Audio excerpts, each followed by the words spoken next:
Hi there, Gian here. So let's talk about quitting is a crime. May mga tao na sumusuko sila sa mga bagay na gusto nilang marating or gawin sa buhay nila. Gusto ko lang na maliwanagan ka na what will happen if you are quit. If you quit to your dreams, if you quit to your goals, what will happen? It means you have thrown away all the possibilities of reaching the goals that you have, achieving the dreams that you have. But if you continue, yes, hindi guaranteed yung success 100% na pwede mo makuha, pwede ka maging successful.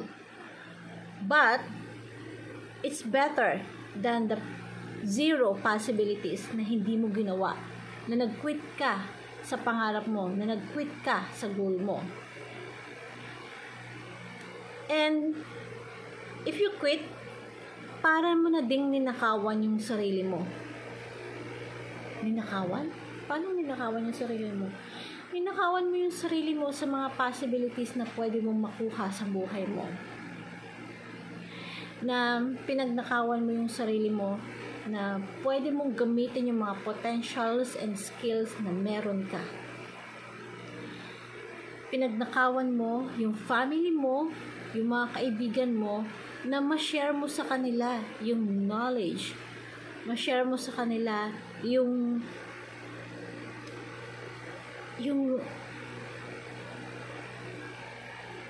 ma-inspired mo sila,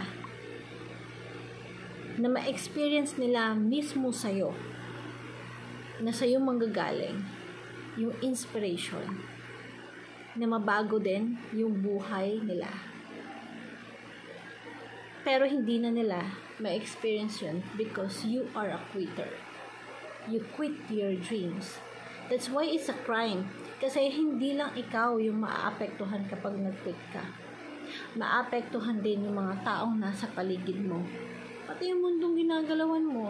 Imbis na makapag-ambag ka na something, new ideas, new goals, new dreams na meron ka sa mundong ginagalawan mo, para mo na din silang pinagnakawan.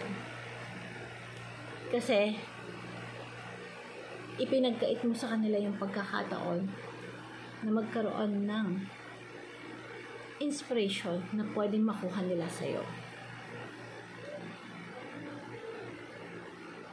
Pero kapag tinuloy mo yung mga pwedeng mong gawin, yung mga bagay na gusto mong gawin, marami kang matutulungan. Marami kang pwedeng maging ma-inspired na mga tao. So, don't be a quitter. Remember, being a quitter, or if you quit, it's a crime. Huwag kang maging selfish. Huwag mong isipin yung sarili mo lang. Kasi ganun kabigat yun. Na ipinagkait mo yung nalalaman mo. Ipinagkait mo yung mga possibilities na pwedeng mangyari sa buhay mo at sa magiging pamilya mo. That's why it's a crime if you abandon your goals and your dreams na pwede mo makuha. So, kapatid, right now, think of your goals. Think of your dreams. Ano ba yung mga gusto mong gawin? Then tell to yourself, do I really need to quit? Magiging quitter na lang ba ako pang habang buhay?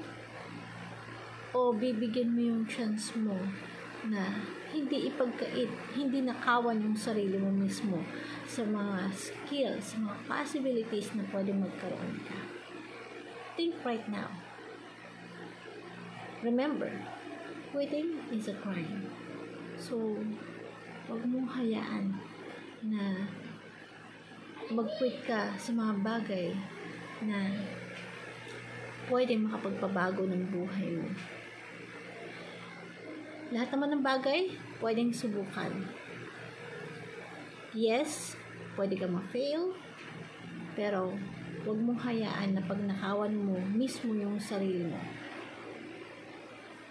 sa mga bagay na pwede mo makuha, lalo na ang pangarap mo. Good day!